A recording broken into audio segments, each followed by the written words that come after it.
Pierre Manant, ce matin, à propos de la montée du populisme en Europe, vous avez parlé du manque d'âme en Europe. De quoi s'agit-il? Le terme d'âme doit être pris en un sens très large. C'est pour un peuple, une personne, le sentiment d'être quelque chose, d'avoir des références, d'avoir des contenus de vie, d'avoir des choses qui vous constituent et que l'on aime.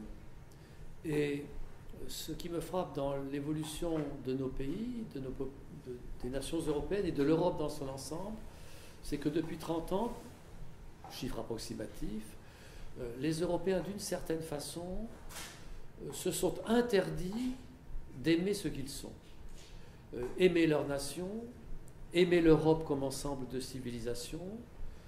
Ils s'aiment comme les commencements d'une humanité nouvelle. Ils s'aiment comme le lieu des droits de l'homme, les lieux des droits de l'homme, c'est-à-dire des droits individuels. Mais il n'y a plus aucune référence collective auxquelles ils puissent s'attacher affectivement par leur action, de sorte que maintenant on se demande que feront les Européens, que fait l'Europe, mais qu'est-ce que l'Europe qui ferait quoi?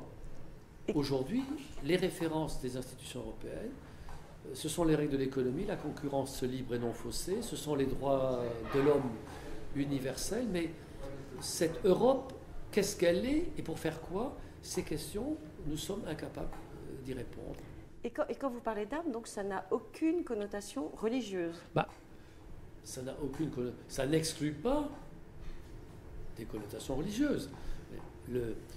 L'âme d'un peuple, l'esprit d'une nation, comme disait Montesquieu, comporte des éléments divers. Les grandes actions qu'a accompli la nation, les mœurs de la nation, et parmi les mœurs de la nation, parmi les références de la nation, il peut y avoir sa religion ou ses religions. Et il est certain que, par exemple, dans l'histoire de France, la religion chrétienne, le catholicisme, le protestantisme,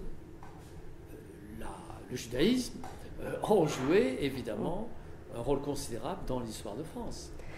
Faut-il regretter que l'Europe n'ait pas inscrit dans sa constitution les fameuses racines chrétiennes? Certainement, ce que l'on peut regretter, c'est qu'elle est refusée. Parce que c'était refuser l'évidence. En même temps, la notion de racine est une notion qui ne me paraît pas très convaincante, très pertinente, parce qu'elle renvoie à un passé, après tout, indéfini, et à partir d'une racine, on sait, beaucoup de choses peuvent naître et se déployer qui n'ont rien à voir avec la racine. Donc, moi, ce que je préférerais, ce que je souhaiterais, c'est que la religion ne soit plus une question interdite. Parce qu'aujourd'hui, vous trouvez que la laïcité a interdit? C'est une question interdite. C'est-à-dire que la référence à la religion historique de l'Europe est une référence interdite. Le christianisme n'est plus une référence collective que l'on peut présenter comme un élément de la vie européenne. Et alors là, c'est là qu'on va à l'encontre de l'évidence des choses, de la réalité que tout le monde peut observer.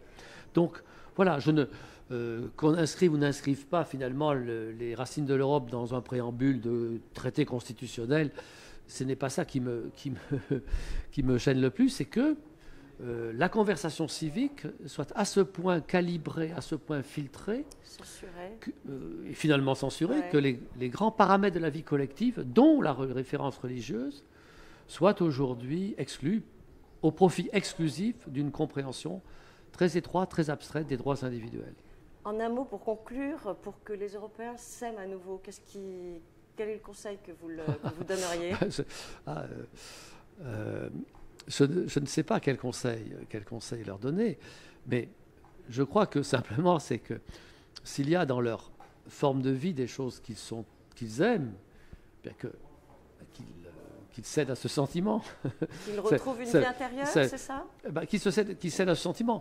Ils ne sont pas menacés de fanatisme. Je veux dire, nous ne sommes pas menacés de trop nous aimer. Contrairement, nous nous traitons comme si nous étions au bord de guerre de religion, comme si le christianisme allait devenir inquisitorial, ou comme si l'amour de la France allait prendre des formes meurtrières. Franchement, de quoi parle-t-on?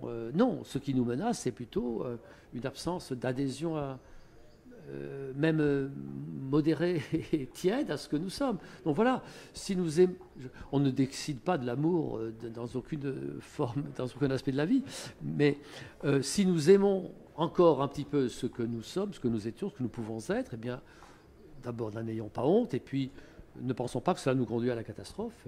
Cela nous conduit à savoir un peu mieux ce que nous sommes et ce que nous pouvons faire. Merci beaucoup. Merci à vous. Au revoir, Pierre Manant. Au revoir.